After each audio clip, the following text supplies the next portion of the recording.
Good morning students. Chapter number 2 વધારાના સ્વાધ્યાયના પ્રશ્નો જોઈએ આપણે.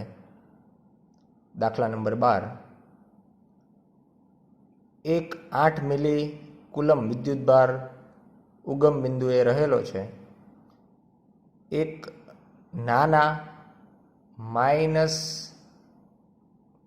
× 10⁻⁹ કુલમના વિદ્યુતભારને બિંદુ P 0,0,3 સેન્ટીમીટરથી બિંદુ R 0,6,9 સેન્ટીમીટર થઈને બિંદુ Q 0,4,0 સેન્ટીમીટર સુધી લઈ જવામાં થતું કાર્ય ગણો.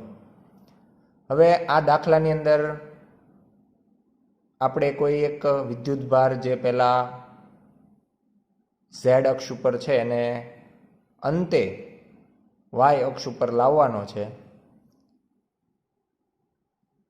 આના માટે આપણે એવું કહી શકીએ કે આકૃતિમાં તમે જોઈ શકો છો કે આપણે 3 બિંદુના યામ બતાવ્યા છે અને Q0 જે વિદ્યુતભાર છે એ આપણે ઉગમ બિંદુ પર દર્શાવેલો છે.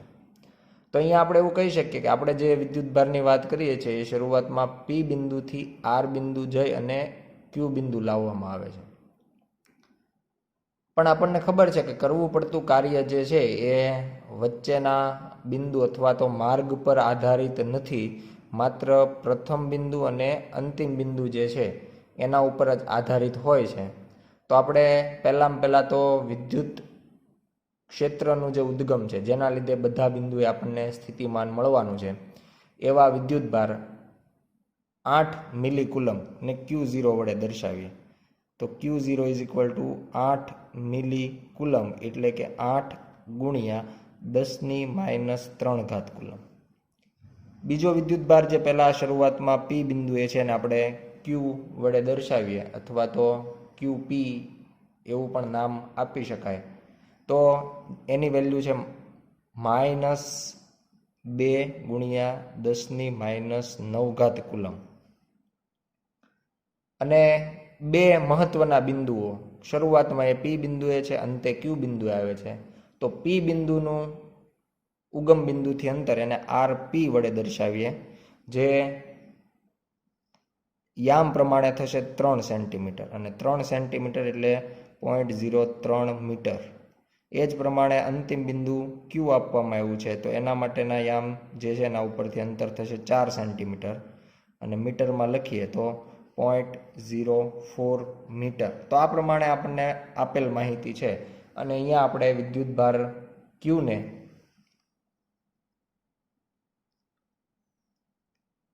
P બિંદુથી Q બિંદુ લઈ જવા માટે કરવું પડતું કાર્ય મેળવવાનું છે. આ કાર્યને આપણે નામ આપીએ WPQ = વિદ્યુતભાર જે લઈ જવાનો છે એ છે Q અને ∗ΔV. સામાન્ય રીતે Q × V કરવાથી આપણને ઉર્જા અને ઉર્જા છે એ જ આપણને કાર્ય આપતું હોય. પણ અહીંયા કોઈ એક બિંદુએથી બીજા બિંદુએ લઈ જવાની વાત છે એટલા માટે જે બે બિંદુ વચ્ચે આપણે વિદ્યુતભારને લઈ જઈએ છીએ એમના વચ્ચેનો વિદ્યુત સ્થિતિમાનનો તફાવત ગુણ્યા વિદ્યુતભાર કરવાથી કરવું પડતું કાર્ય મળશે. તો ΔVની જગ્યાએ આપણે લખી શકીએ VQ - VP. અંતિમ સ્થિતિમાન માઇનસ પ્રારંભિક સ્થિતિમાન એવો પણ આપણે એનું અર્થઘટન કરી શકીએ.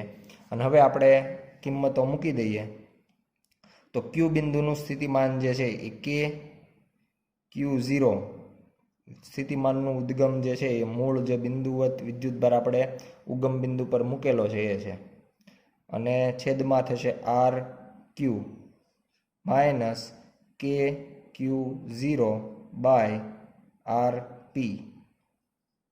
અહીંયા KQ પણ કોમન આવી જશે એટલે KQ0Q કૌંસમાં 1/RQ - 1/RP. તો આ પ્રમાણેનું આપણે કાર્ય માટેનું સૂત્ર જે છે અહીંયા દર્શાવી શકીએ. અને હવે આપણે જે કાંઈ કિંમતો આપણી પાસે અવેલેબલ છે એ બધી જ કિંમતો સમીકરણની અંદર મૂકી દઈએ કે જેનાથી આપણને એનો કુલ જે કરવું પડતું કાર્ય છે એ મળી જશે.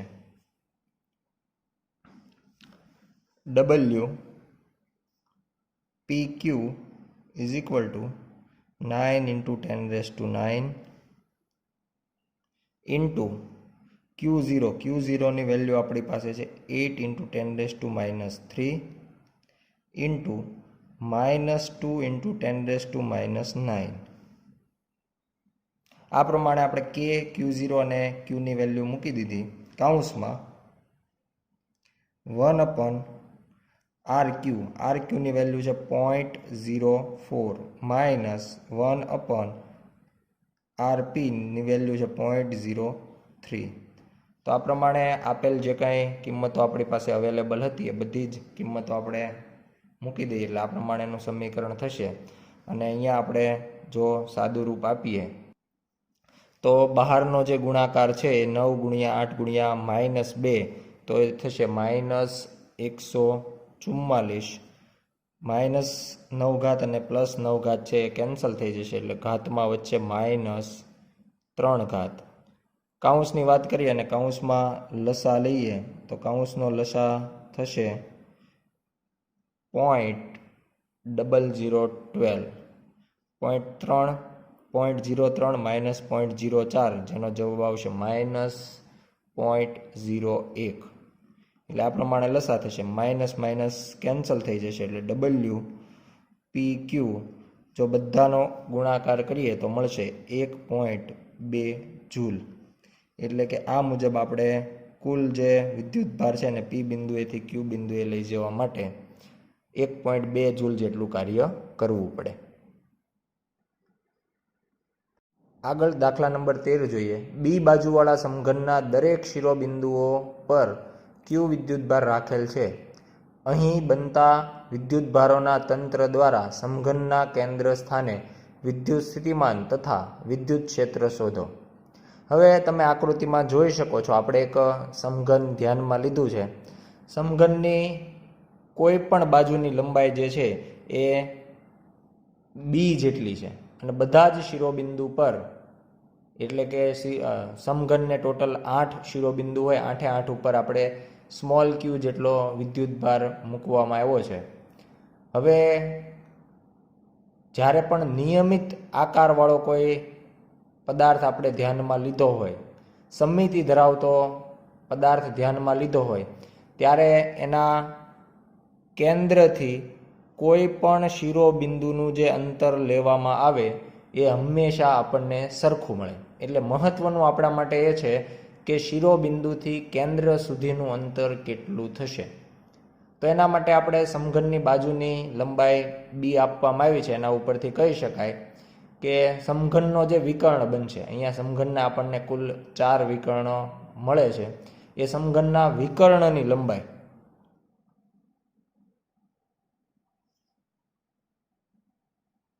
એ પાયથાગોરસના પ્રમેય પ્રમાણે જોઈએ તો એ √3b જેટલી મળે. અને આ વિકર્ણની લંબાઈ જે છે એ સામસામેના શિરોબિંદુ વચ્ચેનું અંતર થાય અને એ પણ કેન્દ્રમાંથી પસાર થતું હોય. તો કોઈ પણ એક શિરોબિંદુથી કેન્દ્ર સુધીનું અંતર વિકર્ણની લંબાઈ કરતાં અડધું હોય. એટલે આપણે એવું કહી શકીએ કે શિરોબિંદુનું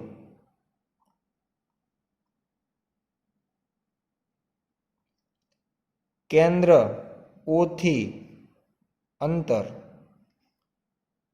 r આપણે કહેતા હોઈએ તો r is equal two √3/2b થશે. એટલે આપણને જે શિરોબિંદુથી કેન્દ્રનું અંતર જોઈતું હતું એ મળી ગયું. અને હવે આપણે કોઈ એક વિદ્યુતભાર હોય તો એના લીધે વિદ્યુત સ્થિતિમાન આપણને ખબર છે કે Q/R થાય. તો અહીંયા આપણી પાસે કુલ 8 વિદ્યુતભારો છે અને સમાન અંતરે છે.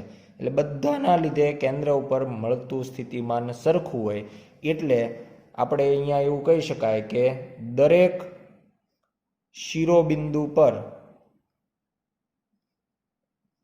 મૂકેલા ક્યુ વિદ્યુત ભારના લીધે કેન્દ્ર ઓ પર મળતું કુલ સ્થિતિમાન V ઇઝ ઇક્વલ ટુ એકના લીધે આપણે હમણાં જ વાત કરી કે ક્યુ અપોન આર જેટલું થાય. આવા ટોટલ 8 વિદ્યુત ભાર હોવાના કારણે આપણે કુલ સ્થિતિમાન જે છે 8 KQ અપોન આર જેટલું લખવું પડે. અને હવે આપણે અહીંયા આરની જે કિંમત આપણે વિકર્ણ ઉપરથી મેળવી છે એ લખી દઈએ 8KQ અપોન √3/2 ઇન્ટુ બી. અહીંયા આપણે વધારામાં એવું પણ કરી શકાય કે કેની જે કિંમત આપણને ખબર છે એ મૂકી દઈએ તો V is equal to 8Q upon 4πε0. કેની જગ્યાએ આપણે એની કિંમત મૂકી √3b છેદમાં 2. અહીંયા એક તો 2 કેન્સલ થઈ જશે, જે 2 આવશે એ ઉપર 8 સાથે કેન્સલ થશે એટલે 4 વધશે. એટલે આપણો ફાઇનલ જે આન્સર છે એ 4Q બાય √3πε0 બી. તો આ પ્રમાણે આપણે ફાઇનલ જે કેન્દ્ર સ્થિતિમાન છે એ લખી શકાય. બીજું આપણને કહેવામાં આવ્યું છે કે કેન્દ્ર પર વિદ્યુત ક્ષેત્ર કેટલું. તો એના માટે આપણે ખૂબ જ સરળ રીતે એવું કહી શકીએ કે કેન્દ્ર ઉપર જ્યારે આપણે વિદ્યુત ક્ષેત્ર મેળવવું હોય ત્યારે આપણે ટોટલ 8 વિદ્યુત ભાર જે છે એના વિદ્યુત ભારને ધ્યાનમાં લેવાના થાય.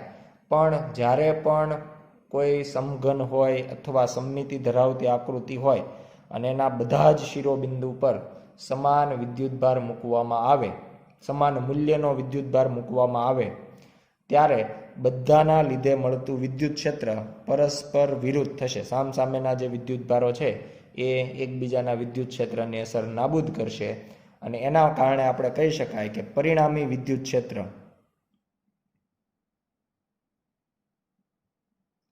E is equal two 0. કેન્દ્ર ઉપર આપણને પરિણામી વિદ્યુત ક્ષેત્ર છે એ 0 મળશે. એટલે આ પ્રમાણે આપણે કેન્દ્ર વિદ્યુત સ્થિતિમાન અને વિદ્યુત ક્ષેત્ર મેળવી શકીએ. નેક્સ્ટ દાખલો જોઈએ, દાખલા નંબર 14. 1.5 માઇક્રોકુલમ અને 2.5 માઇક્રોકુલમ વિદ્યુત ભાર ધરાવતા બે નાના ગોળાઓ એકબીજાથી 30 સેન્ટીમીટર દૂર રાખેલા છે. તો એ બંને ગોળાઓને જોડતી રેખાના મધ્યબિંદુ પર અને બી બે વિદ્યુત ભારોને જોડતી રેખાના મધ્યબિંદુમાંથી પસાર થતા સમતલ કે જે રેખાને લંબ છે તે સમતલમાંથી મધ્યબિંદુથી 10 સેન્ટીમીટર દૂરના બિંદુએ વિદ્યુત સ્થિતિમાન અને વિદ્યુત ક્ષેત્ર શોધો. પહેલા આપણે એ ભાગની વાત કરીએ તો બે વિદ્યુત ભાર આપ્યા છે, બંને વચ્ચેનું અંતર 30 સેન્ટીમીટર છે અને એક્ઝેક્ટ બંનેને જોડતી રેખાના મધ્યબિંદુ ઓ બિંદુ પાસે આપણને વિદ્યુત સ્થિતિમાન અને વિદ્યુત ક્ષેત્ર મેળવવાનું કીધું છે. તો Q1 અને Q2 બંને વિદ્યુત ભારો જે છે એ મધ્યબિંદુથી સરખા અંતરે એટલે કે 0.15 મીટર અંતરે થશે. એટલે બધા જ વિદ્યુત ભારો પહેલાં તો આપણે લખી નાખીએ. પહેલો વિદ્યુત ભાર તરીકે આપણે લેશું 1.5 માઇક્રોકુલમ એટલે કે 1.5 ગુણ્યા 10⁻6 કુલમ. બીજા વિદ્યુત ભાર તરીકે લેશું 2.5 માઇક્રોકુલમ ઇઝ ઇક્વલ ટુ 2.5 × 10⁻6 કુલમ. અને આકૃતિમાં દર્શાવેલ મુજબના બંને અંતરો R1 અને R2 જેની કિંમત થશે 15 સેન્ટીમીટર એટલે કે 0.15 મીટર. હવે આપણે પહેલા લખીએ સ્થિતિમાન. ઓ બિંદુએ સ્થિતિમાન કેટલું થશે? તો બંને બિંદુવત વિદ્યુત ભાર છે એટલે VO વડે આપણે એને દર્શાવીએ. પહેલા વિદ્યુત ભારના લીધે મળશે KQ અપોન R1, બીજાના લીધે મળશે KQ2 અપોન R2. સામાન્ય રીતે 1 અને 2 આ ઉદાહરણ પ્રમાણે આપણને સરખા આપેલા છે એટલે K બાય R1 કોમન લઈ શકાય. R2 ને પણ આપણે R1 વડે દર્શાવીએ. કૌંસમાં રહેશે Q1 પ્લસ Q2. તો તો આ પ્રમાણે જે સમીકરણ છે એના અંદર કિંમતો મૂકી દઈએ અને એના ઉપરથી જવાબ લાવીએ તો k ની કિંમત થશે 9 × 10⁹ ડિવાઈડ બાય r1 ની વેલ્યુ 0.15 q1 + q2 એટલે કે 1.5 વત્તા 2.5 અને બંનેમાંથી 10⁻⁶ જે છે એ કોમન. ગણતરી કરતા જવાબ માલુમ પડશે 2.4 × 10⁵ વોલ્ટ. એટલે આ જે બે વિદ્યુતભારનું તંત્ર આપણને આપવામાં આવ્યું છે એના લીધે એના મધ્ય બિંદુએ આપણને સ્થિતિમાન 2.4 × 10⁵ વોલ્ટ માલુમ પડશે.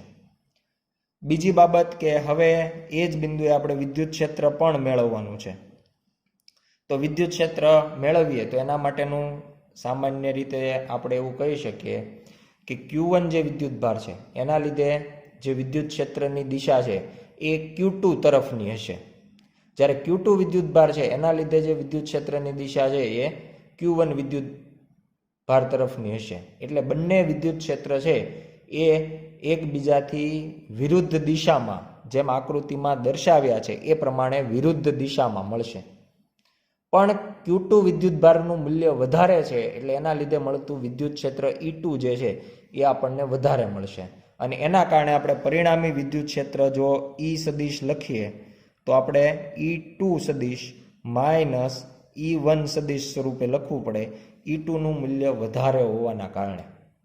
અને હવે અહીંયા આપણે કિંમતો મૂકી દઈએ તો કિંમતો સામાન્ય રીતે તો જો આપણે અદિશ સ્વરૂપે એનું મૂલ્ય પહેલાં મેળવી લઈએ, દિશા આપણને E2 વધારે હોવાના કારણે E2 ની દિશામાં પરિણામી વિદ્યુત ક્ષેત્ર મળશે. તો E2 માટે લખી શકાય k Q2/R2² minus k Q1/R1². આના અંદર પણ આપણે k R2 અથવા R1² કોમન કાઢી શકાય.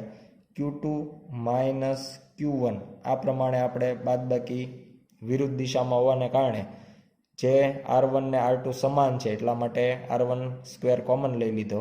કિંમતો મૂકી દઈએ 9 × 10⁹ ડિવાઈડ બાય 0.15 આખાનો વર્ગ કૌંસમાં 2.5 માઇનસ 1.5.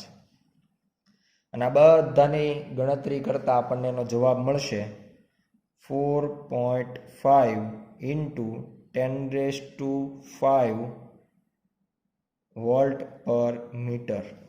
અને જો આ મૂલ્ય થયું, પણ જો મારે સદિશ સ્વરૂપે લખવું હોય, અત્યાર સુધી આપણે મૂલ્યની વાત કરતા હતા, પણ જો સદિશ સ્વરૂપે લખીએ તો આપણે એની કિંમત જે છે એ O થી Q1 તરફ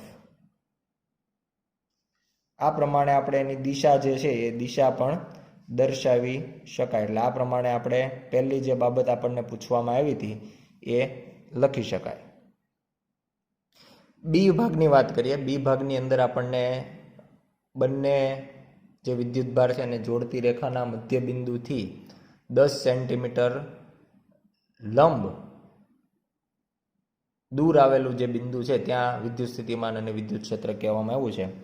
આકૃતિની મદદથી સમજીએ કે આપણી પાસે બે વિદ્યુતભાર છે Q1 અને Q2.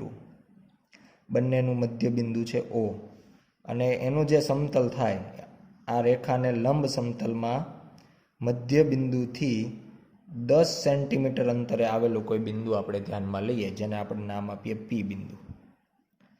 તો આ અંતરની વાત કરીએ, જેને આપણે R1 અંતર નામ આપ્યું હતું, અહીંયા R2, એ બંને સમાન જ છે.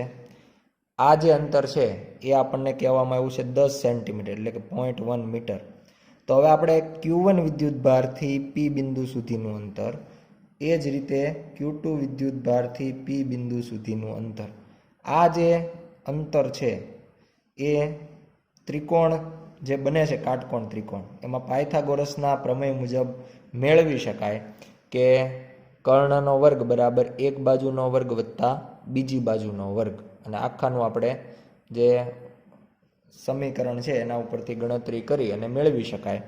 તો આપણે આ બે બિંદુને એ બી નામ આપી દઈએ તો PA = PB. બંને અંતરો ભૂમિતિ પ્રમાણે સરખા થશે અને એ આપણને મળશે 0.18 મીટર. આ 0.15 છે અને પેલું 0.10 અથવા 0.1 મીટર, તો એના ઉપરથી 0.18 મીટર અંતર મળશે. તો હવે આપણે પી બિંદુએ સ્થિતિમાન મેળવીએ.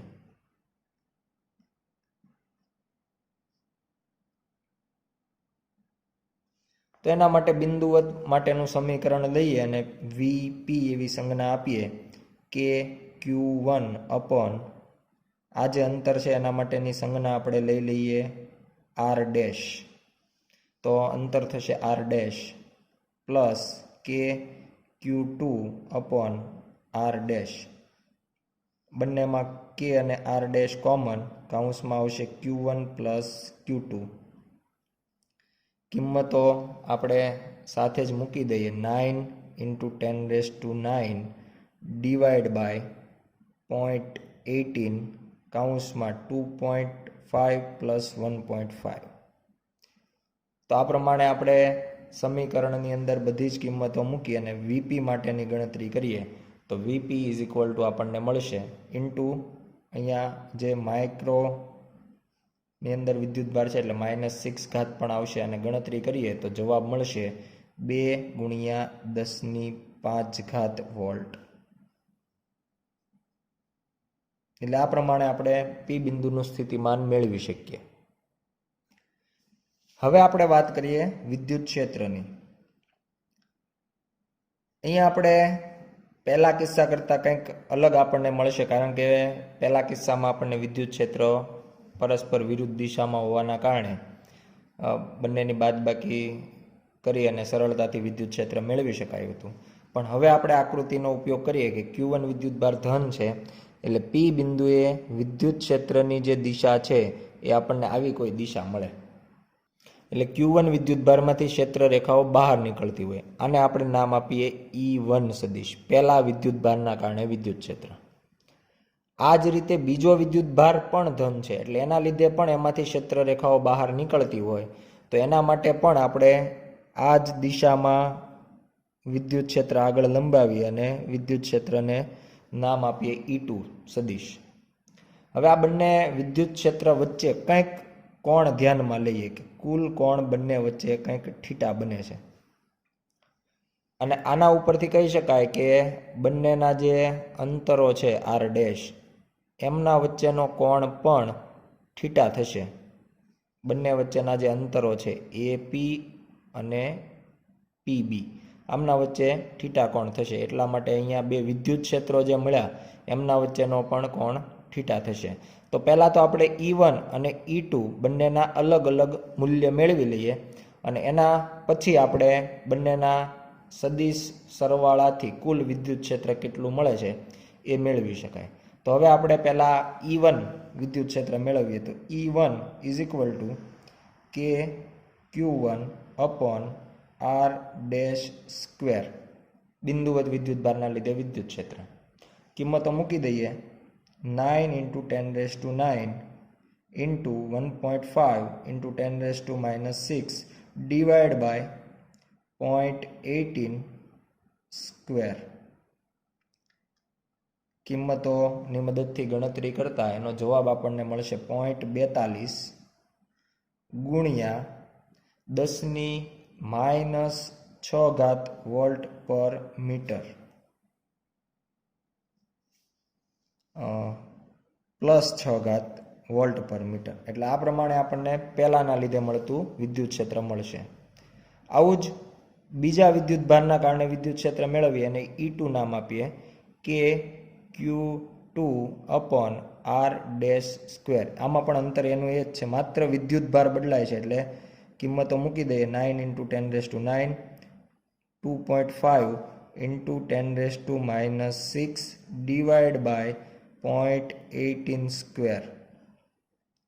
અને આના મદદથી આપણને E2ની જે કિંમત છે E2 is equal two 0.69 × 10⁻6 volt પર મીટર. અહીંયા જો આપણે સદિશ સ્વરૂપે આ બંને વિદ્યુત ક્ષેત્રો બતાવો હોય તો આકૃતિમાં તો આપણે દર્શાવ્યા છે E1ની દિશા આ તરફ છે, E2ની દિશા આ તરફ. તો દિશા માટે એવું પણ કહી શકાય કે E1ની દિશા A થી P તરફ છે, A થી P તરફ.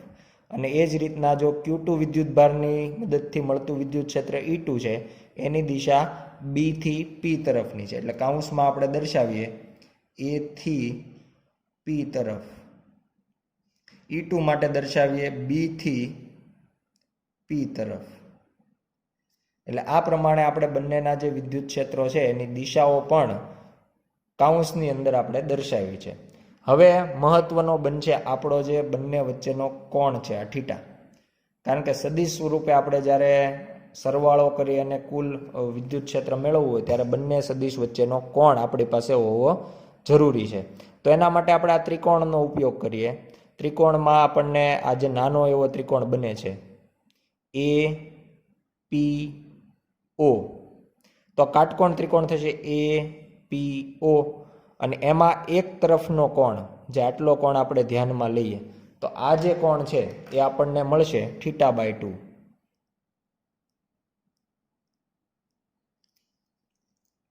તો આ જે θ/2 કોણ છે એના માટે આપણે અહીંયા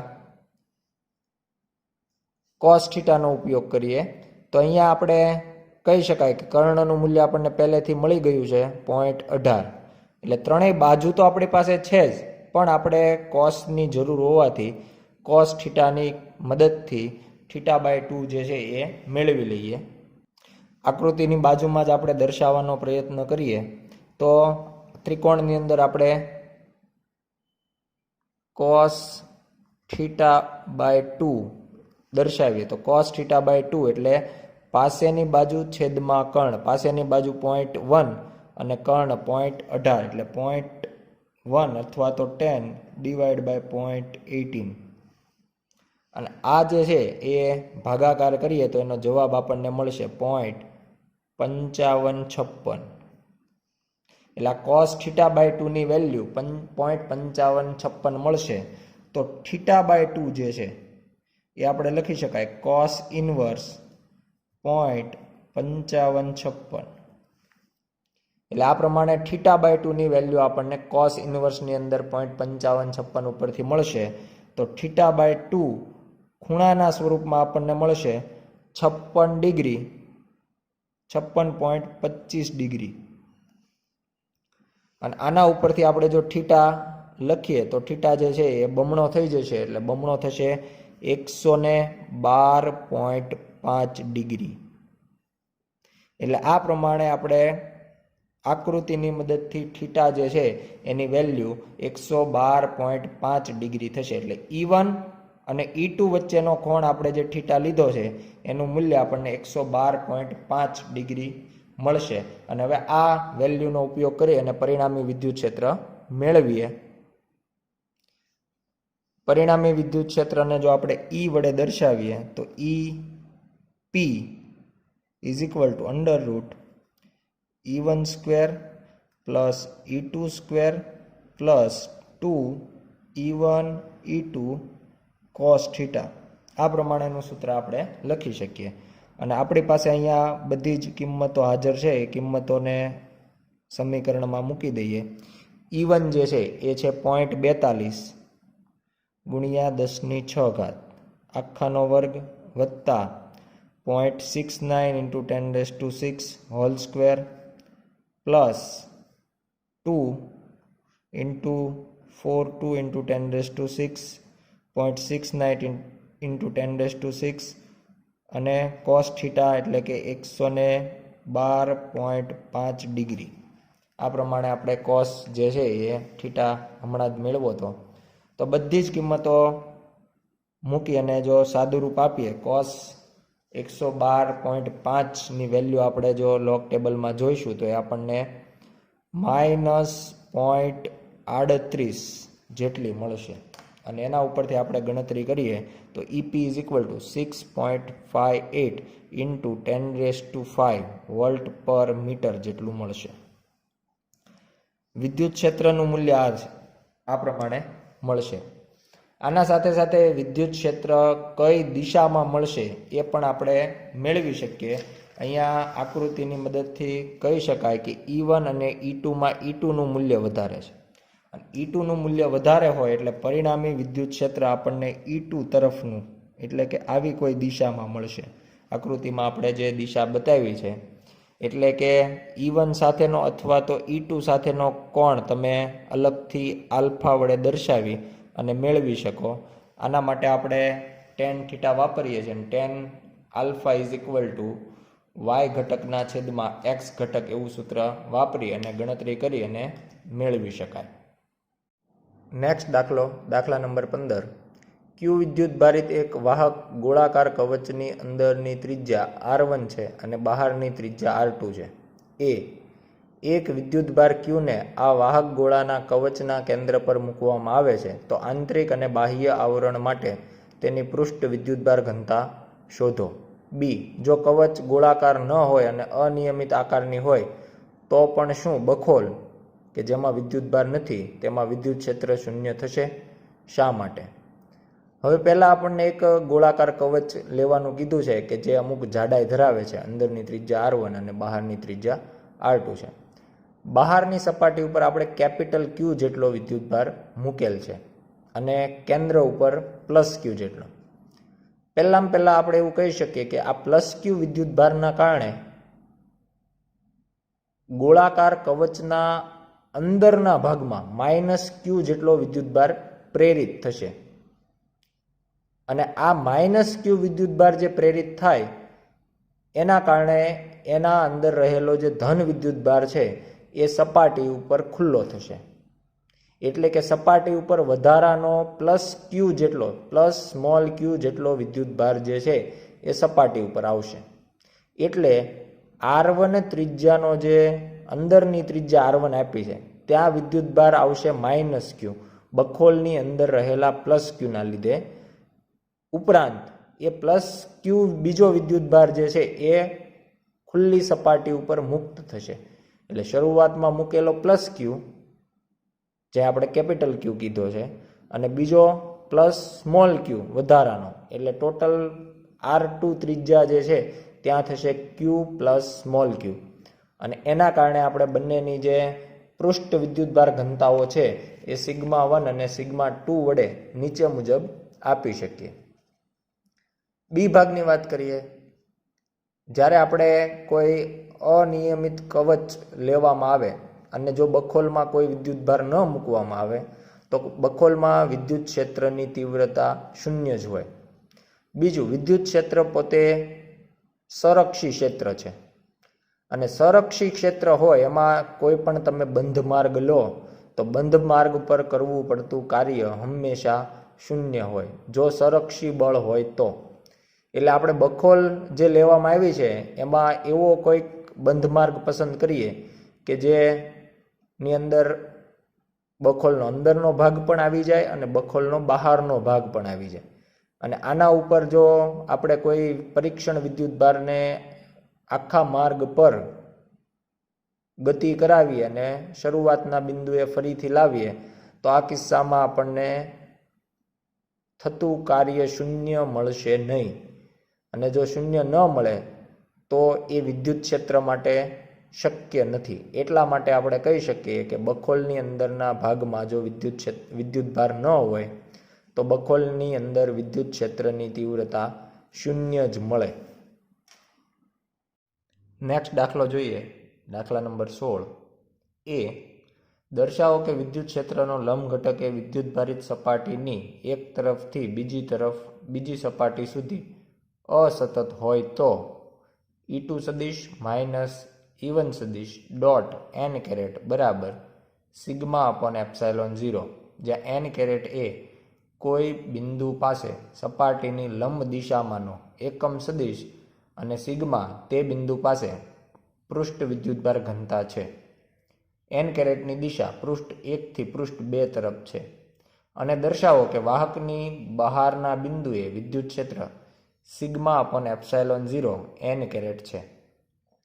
અહીંયા પહેલાં આપણે એ ભાગની જ વાત કરીએ તો આકૃતિમાં આપણે જોઈ શકીએ છીએ કે આપણે એક વિદ્યુતભારિત પૃષ્ઠ લીધું છે જેની પૃષ્ઠ વિદ્યુતભાર ઘનતા સિગ્મા જેટલી છે અને એક નળાકાર ગાઉસિયન પૃષ્ઠ વિચાર્યું જેમાં આપણે ગાઉસનો નિયમ લાગુ પાડી શકીએ. તો આના અંદર આપણે એવું કહી શકાય કે નળાકાર પાસે કુલ 3 સપાટીઓ હોય છે.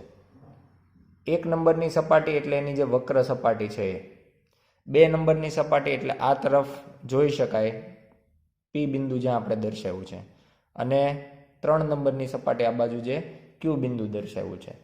તો આ બંને જે સપાટીઓ બીજી અને ત્રીજી સપાટી છે એ વર્તુળાકાર સપાટી થશે, પહેલી સપાટી વક્ર સપાટી થશે. તો નળાકાર માટે આપણે એનું જે ક્ષેત્રફળ છે એ ડી એ જેટલું ધ્યાનમાં લઈએ.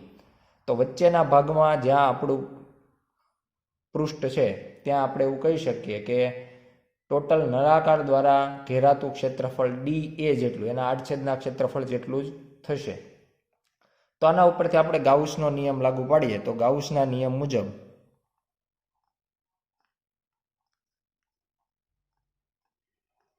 ઇન્ટિગ્રેશન ઈ ડોટ ડીએ સમગ્ર પૃષ્ઠ ઉપર એટલે સમગ્ર નળાકાર ઉપર is equal two summation Q upon epsilon 0. હવે અહીંયા આપણું જે પૃષ્ઠ છે એ ટોટલ 3 ભાગની અંદર આપણે વિભાજિત કરીએ છીએ. તો એના માટે આપણે જે સમગ્ર પૃષ્ઠ ઉપર ઇન્ટિગ્રેશન કરવાનું છે એને આપણે 3 પૃષ્ઠ ઉપર વિભાજિત કરી દઈએ. પહેલા પૃષ્ઠ ઉપર ઈ ડોટ ડીએ, બીજા પૃષ્ઠ જે છે ત્યાં આપણે વિદ્યુત ક્ષેત્રને E2 એવું નામ આપીએ ડોટ ડીએ. પહેલામાં આપણે E1 દઈએ, બીજામાં E2 દઈએ, અને ત્રીજા પૃષ્ઠ ઉપર આપણે વિદ્યુત ક્ષેત્રને E3 એવું નામ આપીએ ડોટ ડીએ. એટલે આ 3 પૃષ્ઠ ભેગા થઈ અને એક નળાકાર બનાવે છે. એટલા માટે આપણે આ ત્રણેયનો સરવાળો is equal two summation Q upon epsilon 0 વડે દર્શાવી દીધું. આપણે અહીંયા જાણીએ છીએ પહેલું પૃષ્ઠ એટલે આપણું વક્ર પૃષ્ઠ ઉપર આકૃતિમાં જોઈ શકાય કે n કેરેટ જે દર્શાવવામાં આવ્યો છે એ n કેરેટ જે છે એ ક્ષેત્રફળ સદિશની દિશા છે, જ્યારે વિદ્યુત ક્ષેત્ર જે છે એ સમતલમાંથી લંબ રૂપે બહાર નીકળે એટલે બંને વચ્ચેનો કોણ જે છે એ થીટા બરાબર આપણે 90 લેવો પડશે. બીજું પૃષ્ઠ જે અહીંયા પી બિંદુ દર્શાવ્યું છે તો ત્યાં આપણે એવું કહી શકીએ કે બે પૃષ્ઠ વચ્ચેનો કોણ જે છે વિદ્યુત ક્ષેત્ર અને ક્ષેત્રફળ સદિશ વચ્ચેનો જે કોણ છે એ 0 કહી શકાય. પણ આપણે જે રકમમાં કહેવામાં આવ્યું છે તો એ રકમ પ્રમાણે આપણે E1 અને E2 જે છે અહીં બંને વિદ્યુત ક્ષેત્રને સદિશ રાખવાના હોવાથી આપણે એનો ખૂણો ધ્યાનમાં ન લઈએ, પણ પહેલાનો જે વક્ર સપાટીવાળો કોણ ધ્યાનમાં લઈએ તો ડી એ cos 90 અને cos 90 બરાબર 0 એટલે આ પદ છે એ 0 થઈ જશે. એટલે એના માટે આપણે માત્ર 2 જ પદ રહેશે અને બંને પદ માટે આપણે ઇન્ટિગ્રેશન E2 સદિશ ડીએ પહેલા માટે લઈ લઈ n1 કેરેટ એટલે ડીએ સદિશનું જે આપણે સદિશ સ્વરૂપે લખવાનું છે ડીએ મૂલ્ય થઈ ગયું અને n1 કેરેટ થઈ ગયું. આ આપણે 2 નંબરની સપાટી માટે. એવું જ આપણે 3 નંબરની સપાટી માટે પણ કરીએ. Integration E3 dot D n2 caret is equal to, હવે વાત કરીએ સમેશન ક્યુ એટલે અહીંયા આપણે આકૃતિમાં જે વચ્ચેના ભાગમાં જે વિદ્યુતભાર ઘેરાય છે તો એ આપણે પૃષ્ઠ વિદ્યુતભાર ઘનતા ઉપરથી સિગ્મા ઇન્ટુ ડીએ જેટલું થશે અપોન એપ્સાઇલોન 0. એટલે આ પ્રમાણે આપણે સમીકરણ છે એ દર્શાવી શકાય. અને હવે આપણે ટોટલ ખૂબ જ સૂક્ષ્મ વિદ્યુત ક્ષેત્ર હોવાથી આપણે ઇન્ટિગ્રેશન છે એ દૂર કરીએ તો અહીંયા આપણને E2 સદિશ dot n1 caret plus E3 સદિશ ડોટ n2 કેરેટ બંનેમાંથી ડીએ જે છે એ common is equal to sigma into d A upon epsilon 0. બંને બાજુ ડીએ કેન્સલ થઈ જશે એટલે જવાબ આપણને મળશે E2 સદિશ dot n1 caret plus E3 સદિશ dot n2 caret is equal to sigma upon epsilon 0. હવે આકૃતિ ઉપરથી જોઈ શકાય n1 અને n2 પરસ્પર વિરુદ્ધ દિશામાં હોવાથી આપણે અહીંયા લખી શકાય કે n1 is equal two -n2 caret. એટલે n1 જે છે એની દિશા જે n2 કરતાં વિરુદ્ધ છે, એટલે e2 સદિશ dot -n2 caret plus e3 સદિશ dot n2 caret is equal to sigma upon epsilon 0. આ પ્રમાણે લખાશે. અને હવે આપણે આ જે કિંમતો આપણને મળી છે એના ઉપરથી n2 ને જો કોમન લઈ લઈએ તો કોમન કાઢવાથી e3 ધન રહેશે, પણ e2 જે છે એ નેગેટિવ થઈ જશે અને આપણે આખું લખી શકશું e3 સદિશ માઇનસ e2 સદિશ કૌંસમાં dot n2 caret is equal to sigma upon epsilon 0, જે આપણને માગેલ જવાબ છે. રકમની અંદર આપણને e2 માઇનસ e1 કીધું છે, પણ આપણે અહીંયા વિદ્યુત ક્ષેત્રોના જે નામ આપ્યા, એક સપાટી માટે e3 લીધું હતું, બીજી સપાટી માટે e2 લીધું હતું, એટલે બાદબાકી e3 માઇનસ e1 આવે. જો શરૂઆતમાં જ આપણે પહેલેથી એક સપાટી માટે e2 અને બીજા માટે e1 લીધું હોય અને વક્ર સપાટી માટે કંઈક e3 લીધું હોય તો આપણને માગ્યા મુજબ જવાબ મળે. હવે આ જે n2 છે એ બીજી સપાટીથી પહેલી સપાટી તરફ હશે, જે રકમમાં આપણને કહી દેવામાં આવ્યું છે કે આપણે એને n કેરેટ લેવાનો છે, એટલે ડોટ n કેરેટ થઈ જશે. એટલે આ પ્રમાણે આપણને e3 માઇનસ e2 સદિશ dot n caret is equal to sigma upon epsilon 0 જેટલો જવાબ મળશે. હવે જો આપણે અહીંયા પૃષ્ઠ લીધું છે એના જગ્યાએ આપણે નળાકાર જે છે એ કોઈક સપાટીના એક ભાગ અંદર આવે અને એક ભાગ બહાર આવે તો એના ઉપરથી સ્પષ્ટ કહી શકાય કે e2 ભાગનું વિદ્યુત ક્ષેત્ર ધારો કે અંદરના ભાગમાં છે અને e3 બહારના ભાગમાં છે. તો બહારના ભાગનું વિદ્યુત ક્ષેત્ર મેળવવા અંદરના ભાગનું વિદ્યુત ક્ષેત્ર કેટલું હશે એ આપણને ખબર હોવી જોઈએ. અને ખબર છે કે સુવાહકના અંદરના ભાગમાં વિદ્યુત ક્ષેત્ર હંમેશા શૂન્ય હોય અને એનો ઉપયોગ કરીએ તો e3 સદિશ dot n caret is equal to sigma upon epsilon, જે આપણને સુવાહકના બહારના ભાગનું વિદ્યુત ક્ષેત્ર આપે છે. બીજી વાત કરીએ બી ભાગની. દર્શાવો કે વિદ્યુત ક્ષેત્રનો સ્પર્શીય ઘટક એ વિદ્યુત ભારિત સપાટીની એક બાજુથી બીજી બાજુ તરફ સતત હોય. તો આમાં પણ આકૃતિમાં જોઈ શકાય કે એક q જેટલો વિદ્યુત ભાર આપણે ઉગમ બિંદુ પર મૂક્યો છે અને એના લીધે આપણે એક બંધ ગાળો ધ્યાનમાં લીધો છે a b a, એટલે a થી b થી ફરીથી પાછા a સુધી આવી જઈએ અને જો આપણને એનું ઇન્ટિગ્રેશન કરવાથી જવાબ 0 મળે તો આપણે એવું કહી શકીએ કે આપેલ વિદ્યુત ક્ષેત્રનો સ્પર્શીય ઘટક છે એ સતત હોઈ શકે. તો એના માટે આપણે પહેલામાં પહેલી બાબત કે ત્યાં વિદ્યુત ક્ષેત્ર ધારો કે E જેટલું એ બિંદુએ ધ્યાનમાં લઈએ. એ અને બી બિંદુના સ્થાન સદિશો આર એ અને આર બી વડે આપણે આકૃતિની અંદર દર્શાવ્યા છે. પહેલા આપણે પી બિંદુ જે લીધું છે ત્યાં વિદ્યુત ક્ષેત્ર E જેટલું દર્શાવીએ અને એનો સ્પર્શીય ઘટક છે એ આપણે E cos થીટા વડે દર્શાવી શકાય. અને જો સ્પર્શીય ઘટક E cos થીટા જેટલો હોય તો આના ઉપરથી આપણે E dot dl is equal two E dl cos theta લખી શકાય. હવે આપણે E dl cos થીટા જે છે એને સમગ્ર જે આપણે બંધગાળો વિચારો છે એ થી બી ફરીથી બી થી એ આવીએ એટલે આપણો બંધગાળો પૂરો થઈ જશે. તો આ બંધગાળા ઉપર જો આપણે એનું સંકલન કરીએ અને સંકલનનો જવાબ જો આપણને 0 મળે તો આપણે એવું કહી શકીએ કે એનો સ્પર્શીય ઘટક છે એ સતત છે.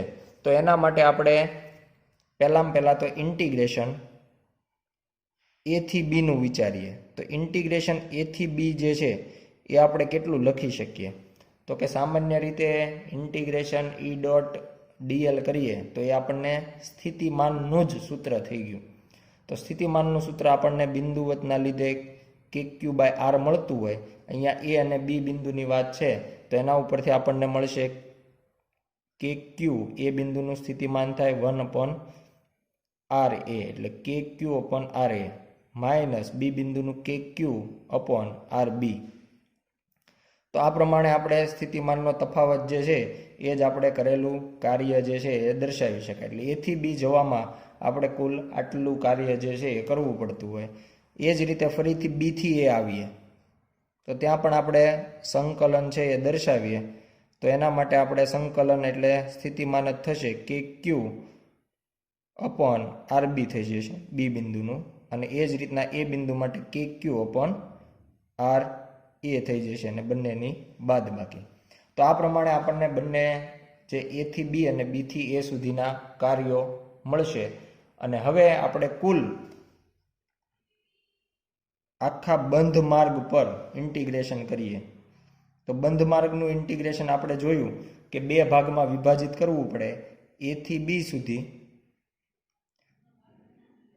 વત્તા ફરીથી b થી a સુધી. તો આ પ્રમાણે આપણે બંનેનું ઇન્ટિગ્રેશન છે એ લખી શકાય.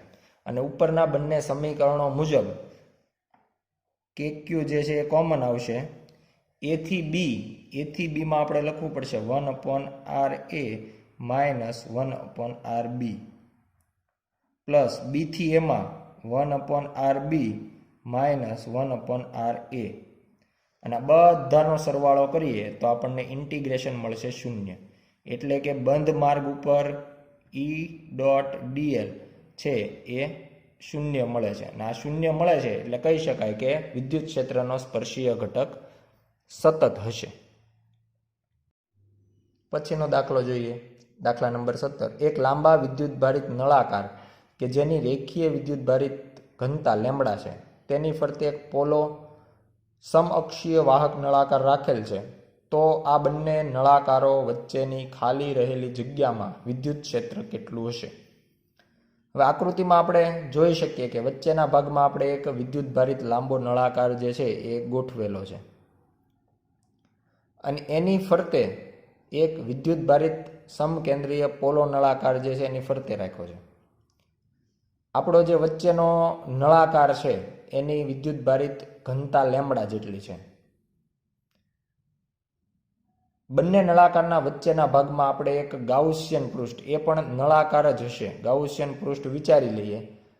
તો આના માટે આપણે કેટલું વિદ્યુત ક્ષેત્ર હોય એ મેળવવાનું છે. તો આના માટે એવું કહી શકાય કે વચ્ચે આપણે નળાકાર ઉપર જો ધન વિદ્યુત ભાર હોય તો બહારનું જે સમકેન્દ્રીય એવું પોલું નળાકાર મૂકેલું છે એના અંદરના ભાગમાં વિદ્યુત ભાર જે છે એ પ્રેરિત થશે. એ વચ્ચેના નળાકાર કરતાં વિરુદ્ધ થશે, એટલે કે માઇનસ વિદ્યુત ભાર છે અહીંયા પ્રેરિત થશે. અને એના કારણે ક્ષેત્ર રેખાઓ જે છે વચ્ચેના ધનમાંથી બહાર નીકળશે અને સાઈડના ઋણની અંદર દાખલ થશે. પણ બીજી એક મહત્વની બાબત કે આપણે લીધેલું જે ગાઉસિયન પૃષ્ઠ છે એની અંદર માત્ર વચ્ચેનો જે નળાકાર છે એ જ, અને એના પરનો જે વિદ્યુતભાર છે એ જ ગણતરીમાં લેવાનો થશે. આપણા ગાઉસિયન પૃષ્ઠની અંદર બહારનો જે ઋણ વિદ્યુતભાર છે એ ધ્યાનમાં લેવાનો થતો નથી. તો આના માટે હવે આપણે ગાઉસિયન પૃષ્ઠ ઉપર ગાઉસનો નિયમ વિચારીએ તો phi is equal to integration E dot dA. હવે આપણે લીધેલ નળાકાર જે છે એમાં ટોટલ 3 સપાટીઓ હોય. ઉપરની સપાટી અને નીચેની સપાટી સાથે કોઈ જાતનું ફ્લક્સ સંકળાતું નથી, એટલે માત્ર વક્ર સપાટી સાથે જ ફ્લક્સ સંકળાય છે. એ ધ્યાનમાં લઈ અને આપણે લખી શકીએ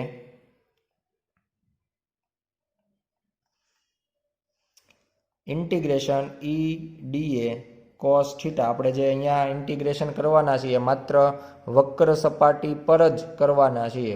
બે વર્તુળાકાર સપાટીઓ આપણે બંને જે છે એ ફ્લક્સ સંકળાયેલું નથી એટલે દૂર કરી દઈએ છીએ.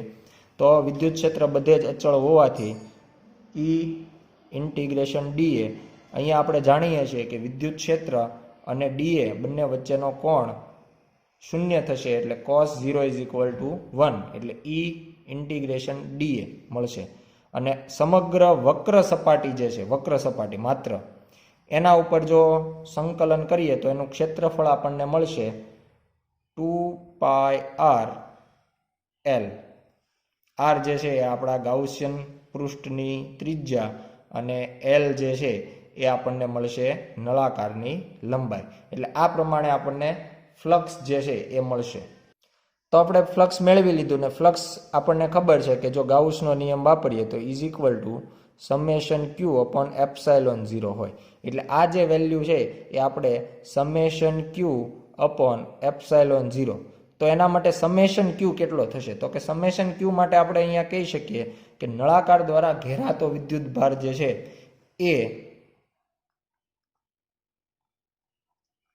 લેમ્બડા ઇન્ટુ L જેટલો થશે. રેખીય વિદ્યુતભાર ઘનતા હોવાથી લેમ્બડા q/L, તો q λL ઉપરથી આપણે લખી શકાય. બંને બાજુ L કેન્સલ થઈ જશે અને વિદ્યુત ક્ષેત્ર E λ/2πr/ε0. આ પ્રમાણે આપણે વિદ્યુત ક્ષેત્રનું મૂલ્ય છે એ લખી શકાય. તો આ જે સમીકરણ છે આપણને જ્યારે કોઈ એક પરિમાણ ધરાવતો લાંબો અનંત લંબાઈનો તાર આપ્યો હોય અને એના માટે જ્યારે એના ઉપર લેમ્બડા જેટલી વિદ્યુતભાર ઘનતા હોય તો એનાથી r અંતરે જે વિદ્યુત ક્ષેત્ર મળે છે એ જ સમીકરણ મળે. એટલે બાહ્ય નળાકાર જે મૂકવામાં આવે છે એનાથી વિદ્યુત ક્ષેત્રમાં કોઈ ફરક પડતો નથી એવું પણ આપણે આમાં કહી શકીએ. દાખલા નંબર 18 જોઈએ. એક હાઇડ્રોજન પરમાણુમાં ઇલેક્ટ્રોન અને પ્રોટોન વચ્ચેનું અંતર 0.53 એંગસ્ટ્રોમ છે. એ તંત્રની સ્થિતિ ઉર્જા ઇલેક્ટ્રોન વોલ્ટના ક્રમમાં ગણો. ઇલેક્ટ્રોન અને પ્રોટોન એકબીજાથી અનંત અંતરે હોય ત્યારે સ્થિતિ ઉર્જા 0 ગણેલી છે. બી. ઇલેક્ટ્રોનને મુક્ત કરવા માટે ઓછામાં ઓછું કેટલું કાર્ય કરવું પડે? અહીં કક્ષા માટે ગતિ ઉર્જાનું મૂલ્ય એ માં મળેલ સ્થિતિ ઉર્જાના મૂલ્ય કરતાં અડધું છે. સી. એ અને બી માટે જો 0 સ્થિતિ ઉર્જા માટે અંતર અનંત અંતરને બદલે 1.06 એંગસ્ટ્રોમ લેવામાં આવે તો જવાબમાં શું ફેરફાર થશે?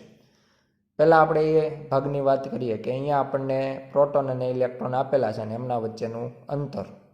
તો આ ત્રણેય બાબતો પરથી આપણે એની તંત્રની સ્થિતિ ઉર્જા છે એ મેળવી શકાય. તંત્રની સ્થિતિ ઉર્જા થશે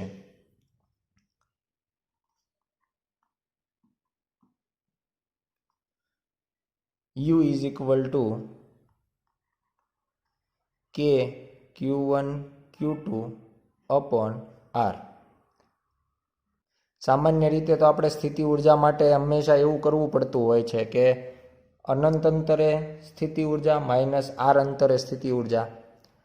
પણ આપણને રકમમાં જ કહેવામાં આવ્યું છે કે અનંત અંતરે સ્થિતિ ઉર્જા 0 લેવાની. તો અનંત અંતરે સ્થિતિ ઉર્જા 0 હોવાના કારણે આપણે સીધું જ K Q1 Q2/R લઈ શકાય. અને એમાં આપણે જો કિંમતો મૂકી દઈએ તો K ની કિંમત 9 × 10⁹. બંનેના વિદ્યુતભારો સમાન જ છે, પ્રોટોન અને ઇલેક્ટ્રોન. પણ એમાંનો એક વિદ્યુતભાર જે છે એ માઇનસ છે ઇલેક્ટ્રોનનો. એટલે એની માઇનસ નિશાની આપણે આગળ ધ્યાનમાં લઈએ છીએ. સ્થિતિ ઉર્જાની અંદર આપણે એની જે નિશાની છે એ ધ્યાનમાં લેવી પડતી હોય. બંને વચ્ચેનું અંતર છે 53 એંગસ્ટ્રોમ એટલે 53 × 10⁻⁻10. અને આની જો ગણતરી કરીએ તો આપણને જવાબ મળશે -43.47 × 10⁻−19 જૂલ. અહીંયા મળેલ જવાબ જૂલ એકમની અંદર છે. જે આપણને કહેવામાં આવ્યું છે કે ઇલેક્ટ્રોન વોલ્ટની અંદર ફેરવો. ઇલેક્ટ્રોન વોલ્ટ પણ ઉર્જાનો જ એકમ છે. જ્યારે આપણે નાના વિદ્યુતભારની ઉર્જા માપવાની થતી હોય ત્યારે આપણે ઇલેક્ટ્રોન વોલ્ટ જેવા એકમમાં માપતા હોઈએ. તો ઇલેક્ટ્રોન વોલ્ટમાં માપવા માટે આપેલ ઉર્જા જે જૂલની અંદર છે એને આપણે E વડે ભાગાકાર કરશું. E એટલે કે 1.6 × 10⁻90.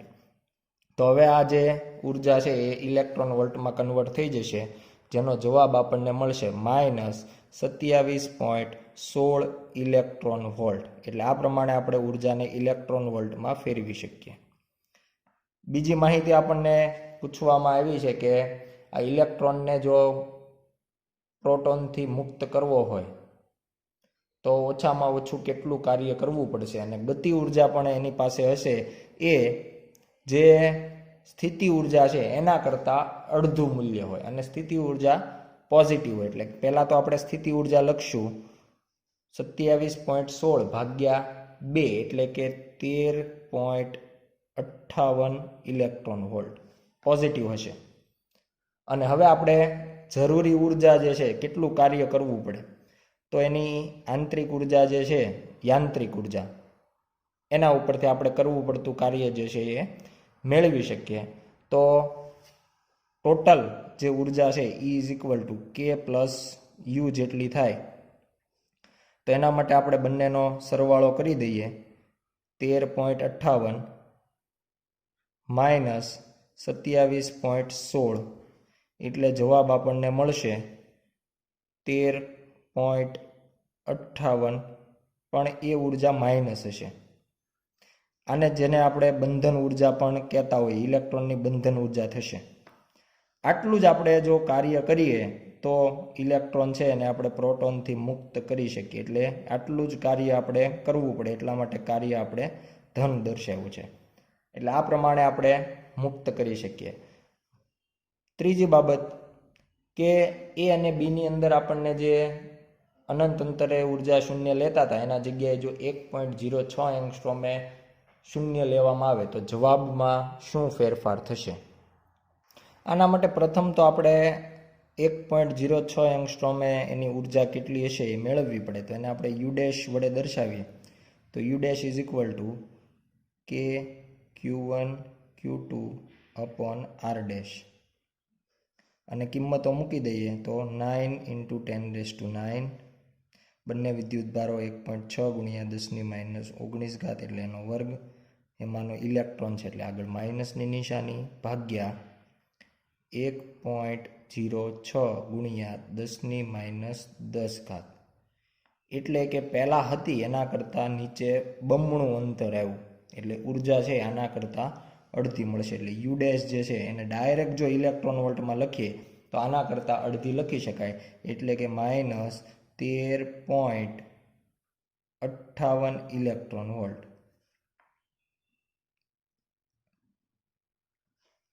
આ પ્રમાણે આપણે જે ઉર્જા છે એ લખી શકાય. અને હવે જો આ -13.58 ઇલેક્ટ્રોન વોલ્ટ છે એને આપણે શૂન્ય સ્થિતિ ઉર્જા તરીકે લઈએ.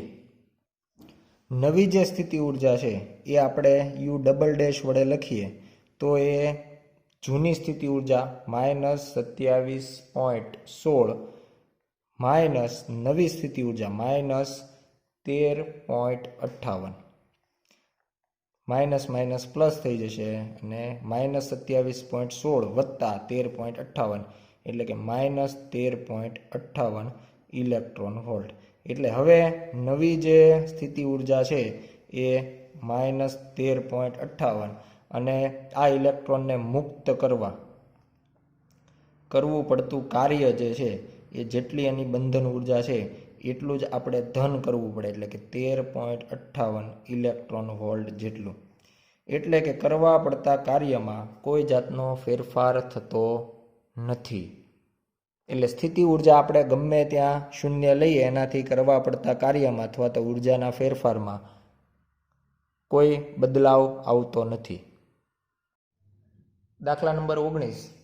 જો હાઇડ્રોજન H2 અણુમાં તેના 2 ઇલેક્ટ્રોનમાંથી 1 ઇલેક્ટ્રોન મુક્ત કરવામાં આવે તો હાઇડ્રોજન આયન H2+ મળે છે. જો H2+ની ધરા સ્થિતિમાં 2 પ્રોટોન 1.5 એંગસ્ટ્રોમથી અલગ રહેલા હોય અને બાકી રહેલો 1 ઇલેક્ટ્રોન દરેક પ્રોટોનથી 1 એંગસ્ટ્રોમના અંતરથી અલગ રહેલો છે તો તંત્રની સ્થિતિ ઉર્જા ગણો. પહેલાં તો આપણે H2+ માટેની જે આકૃતિ આપણે ધ્યાનમાં લઈ શકીએ એવી આકૃતિ જોઈએ કે આપણી પાસે 2 પ્રોટોન છે, એમના વચ્ચેનું જે અંતર છે એ આપણને આપ્યું છે 1.5 એંગસ્ટ્રોમ, આ 2 પ્રોટોન, અને આપણી પાસે અહીંયા એક ઇલેક્ટ્રોન છે કે જેનું પ્રોટોન અને બીજા પ્રોટોનથી અંતર 1 એંગસ્ટ્રોમ જેટલું છે. તો ટોટલ 3 વિદ્યુતભારનો તંત્ર અહીંયા આપણી પાસે બનશે. તો આની આપણે ટોટલ સ્થિતિ ઉર્જા કેટલી થાય, તો અહીંયા કહી શકાય કે એક તંત્ર બનશે 2 પ્રોટોનનું, બીજું એક તંત્ર 1 પ્રોટોન સામે ઇલેક્ટ્રોન, આ બીજું તંત્ર, અને ત્રીજું તંત્ર બનશે 1 પ્રોટોન અને ઇલેક્ટ્રોન. એટલે ટોટલ 3 જોડ વિદ્યુતભારોની અહીંયા બનશે. અને આ જે અંતર છે એને નામ આપી દઈએ, 2 પ્રોટોન વચ્ચેનું અંતર એને R1 કહી દઈએ, પ્રોટોન અને ઇલેક્ટ્રોન વચ્ચેનું અંતર છે એ R2, અને બીજા પ્રોટોન અને ઇલેક્ટ્રોન વચ્ચેનું અંતર છે R3. તો R2 અને R3 1 એંગસ્ટ્રોમ જેટલા સમાન છે, R1 1.5 એંગસ્ટ્રોમ છે. આના વિદ્યુતભારને આપણે QP વડે દર્શાવશું, પ્રોટોન માટે QP અને ઇલેક્ટ્રોન માટે QE. તો ટોટલ 3 જોડ હોવાથી કુલ જે ઉર્જા છે એ ઉર્જા આપણે લખી શકીએ U is equal two U12 અથવા UPP એટલે 2 પ્રોટોનની પ્લસ UPE એટલે કે પ્રોટોન અને ઇલેક્ટ્રોનની પ્લસ UP એટલે બીજા પ્રોટોન અને ઇલેક્ટ્રોનની. એટલે આ ટોટલ 3 ઉર્જાઓ છે એના સરવાળાથી કુલ ઉર્જા આપણે મેળવી શકીએ.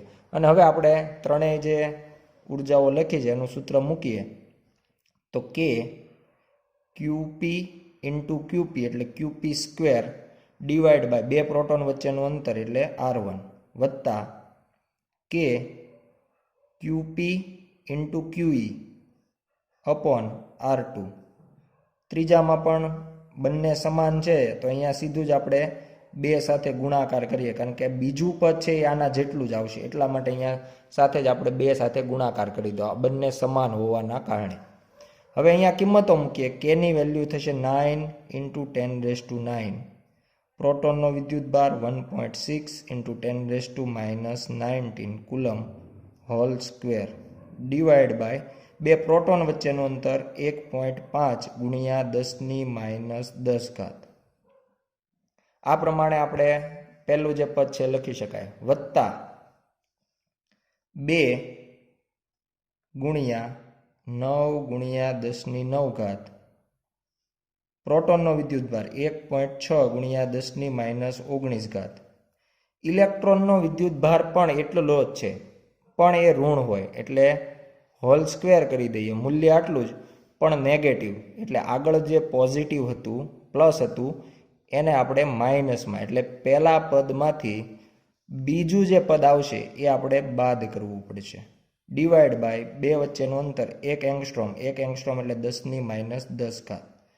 તો આ પ્રમાણે આપણને 2 પદ જે છે અહીંયા મળશે.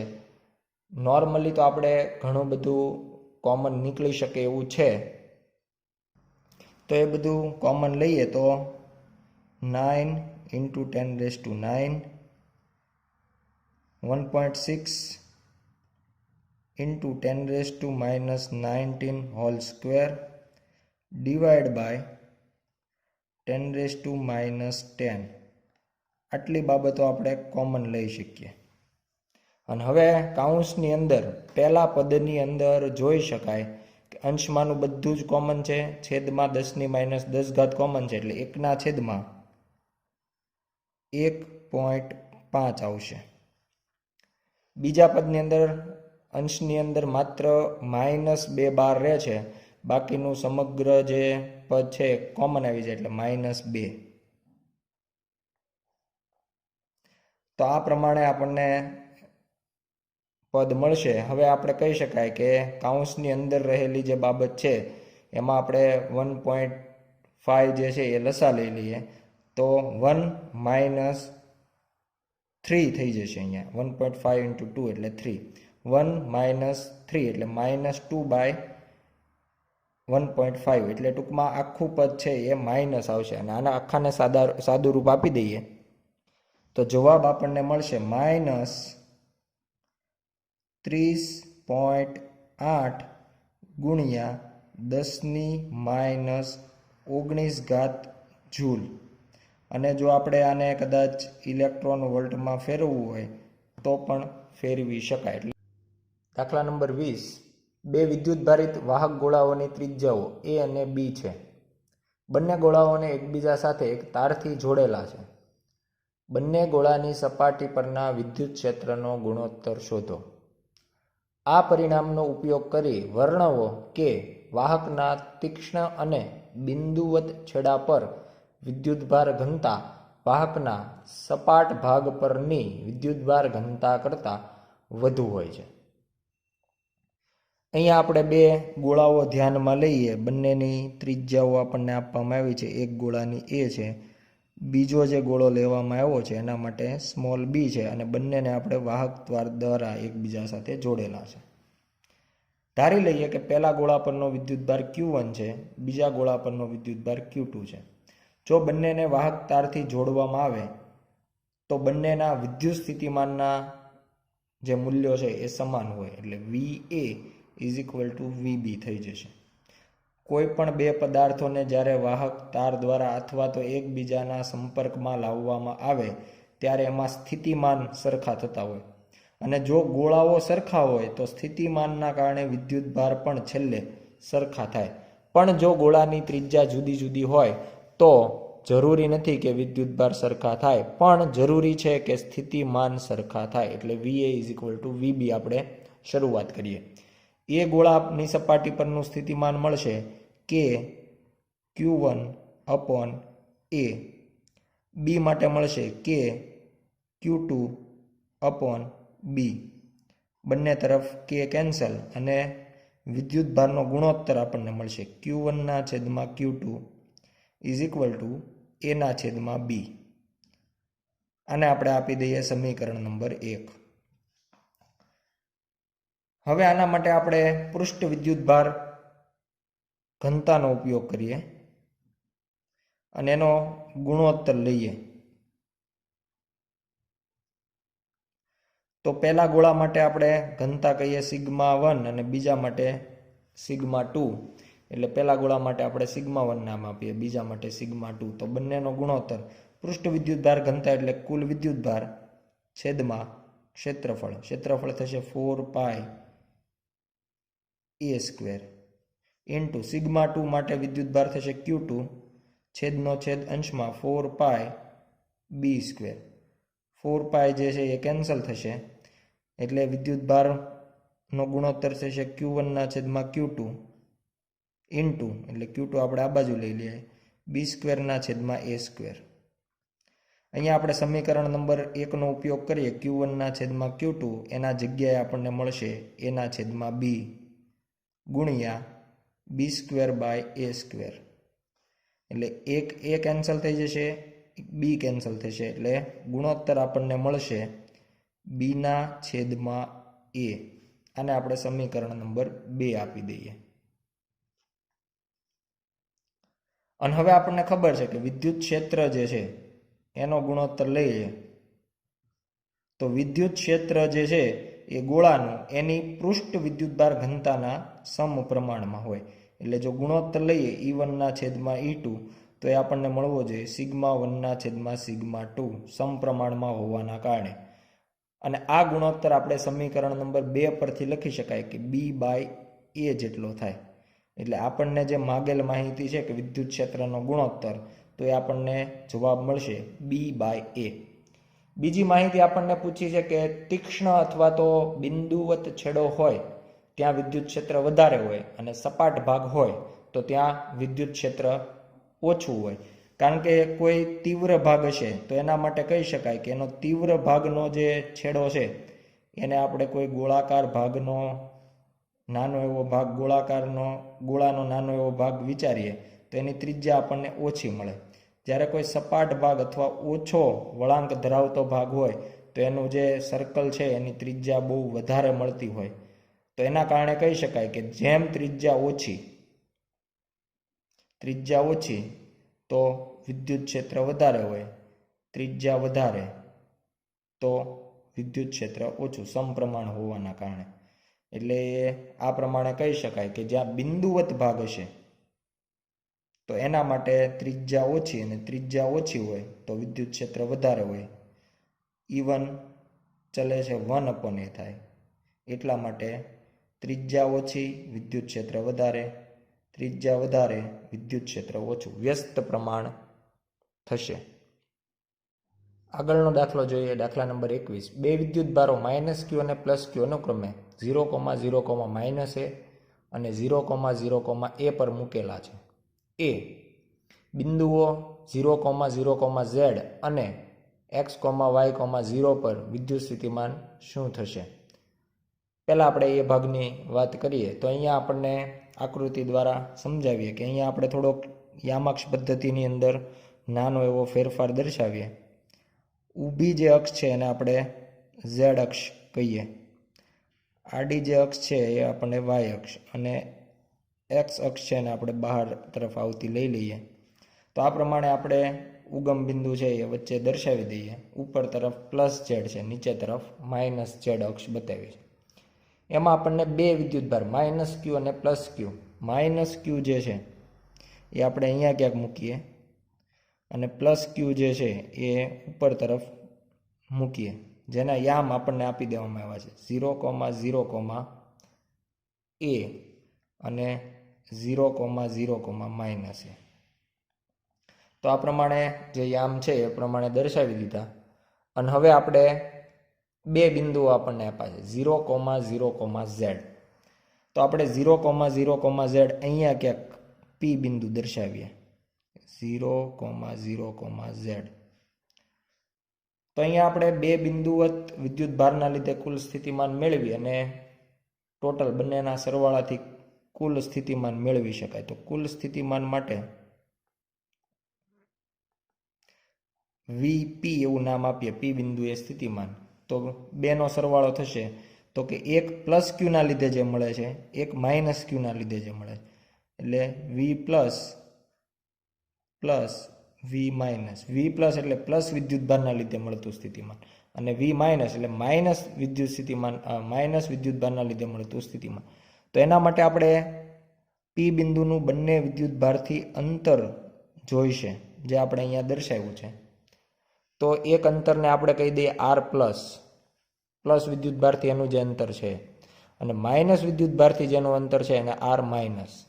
તો સૂત્ર બનશે બિંદુવત વિદ્યુત ભારના લીધે KQ/R+.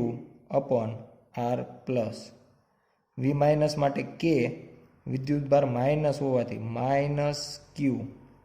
-Q/R-, એટલે આવું સૂત્ર આપણે અહીંયા લખી શકીએ.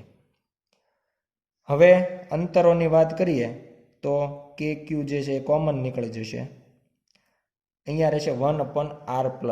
R+ કેટલું થાય તો કે આકૃતિ ઉપરથી જોઈ શકાય કે ઉગમ બિંદુથી P બિંદુનું અંતર Z, ઉગમ બિંદુથી +q વિદ્યુતભારનું અંતર A.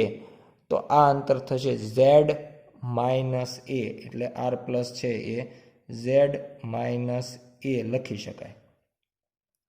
એ જ રીતે આપણે -1/R- આવશે તો R- કેટલું થશે તો કે પહેલાં તો આપણે માઇનસ વિદ્યુત ભારથી O બિંદુ સુધીનું અંતર, માત્ર અંતર, યામ નથી લેવાના, અંતર લેવાનું છે, એટલે આપણે A જેટલું લઈ શકીએ.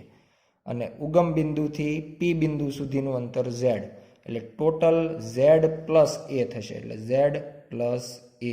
તો આ પ્રમાણે આપણને સમીકરણ મળશે. કૌંસની અંદર આપણે લસા લઈએ તો KQ કૌંસની અંદર Z - A, Z + A નો લસા થશે Z² - A². આ લસા થઈ ગયો. Z + A એક સાથે ગુણાશે એટલે Z + A, માઇનસ આખું પદ છે માઇનસ એક સાથે ગુણાય એટલે Z- બની જાય અને A+ બની જાય. તો Z ઉપર કેન્સલ થઈ જશે, એટલે આપણને જવાબ મળશે KQ A + A એટલે 2A / Z² - A². તો આ પ્રમાણે આપણે P બિંદુનું સ્થિતિમાન છે એ લખી શકાય. અને અહીંયા 2AQ 2aq જે છે એને જ આપણે એની ડાયપોલ મોમેન્ટ કહેતા હોઈએ. તો કે પી અપોન ઝેડ સ્ક્વેર માઇનસ એ સ્ક્વેર વડે આપણે પી બિંદુનું સ્થિતિમાન દર્શાવી શકાય. બીજું જે બિંદુ આપણને કહેવામાં આવ્યું છે એ છે x,y,0. x,y,0 એટલે ટૂંકમાં XY સમતલ પરનું કોઈ બિંદુ થાય. તો આપણે પહેલાં તો આ સમતલ છે એને દર્શાવવાનો પ્રયત્ન કરીએ. તો આ પ્રમાણે આપણે એ સમતલ છે એ દર્શાવી શકાય. XY0. તો XY0 એટલે એવું સમતલ કે જે ઉગમ બિંદુમાંથી પસાર થતું હોય ને XY સમતલમાં હોય. સામાન્ય રીતે આપણને ખબર છે કે ઉગમ બિંદુએ ડાયપોલના લીધે સ્થિતિમાન શૂન્ય થાય. અને આપણે જે અહીંયા સમતલ બતાવ્યું છે એને સમસ્થિતિમાન પૃષ્ઠ કહેવાય. કારણ કે જો આપણી ડાયપોલ Z અક્ષ ઉપર હોય તો એને લંબ સમતલ એટલે કે XY સમતલ અને એ જો એના મધ્ય બિંદુમાંથી જ પસાર થતું હોય તો આખા સમતલ ઉપર આપણને સ્થિતિમાન હંમેશા શૂન્ય મળવાનું છે.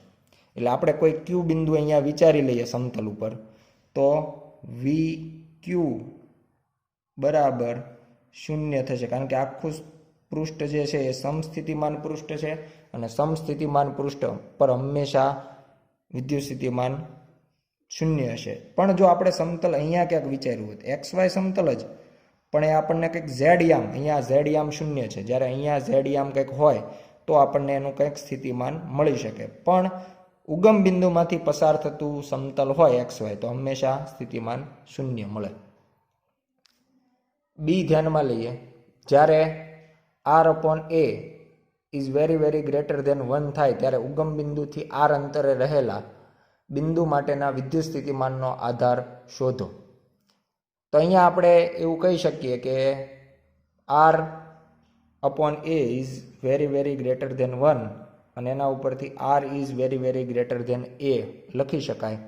અને ઉગમ બિંદુથી R અંતરે કોઈ કેપિટલ R બિંદુ હોય તો ત્યાંનું સ્થિતિમાન જે છે એ આપણે લખતા હોઈએ છીએ V is equal to KP cos theta upon R square. અને જો condition R square very greater than A હોય, R very greater than A હોય તો R square very greater than A square થશે. અને જે સમીકરણ છે એ મુજબ V is equal to V ચલે છે 1/R સ્ક્વેર. એટલે આ આપણે અંતરનો અને સ્થિતિમાનનો સંબંધ જે છે એ દર્શાવી શકાય. એટલે જો બિંદુવત વિદ્યુત ભાર હોય બિંદુવત તો V ચલે છે 1/R આવે. પણ જો ડાયપોલ હોય તો V ચલે છે 1/R સ્ક્વેર આવશે. આ બંને વચ્ચેનો મેઇન તફાવત જે છે એ કહી શકાય. ત્રીજું સી જોઈએ. એક પરીક્ષણ વિદ્યુતભારને x અક્ષની દિશામાં બિંદુ 5,0,0 થી -7,0,0 સુધી સ્થાનાંતર કરવા માટે કરવું પડતું કાર્ય શું થશે? ઉપરોક્ત પ્રશ્નમાં જો પરીક્ષણ વિદ્યુતભારનો પથ x અક્ષને સમાંતર લેવામાં ન આવે તો જવાબમાં શું ફેર પડશે? હવે અહીંયા આપણે ફરીથી એવું કહી શકીએ કે આ જે બે બિંદુઓ આપ્યા છે એમાં પણ એનો ઝેડ યામ શૂન્ય છે.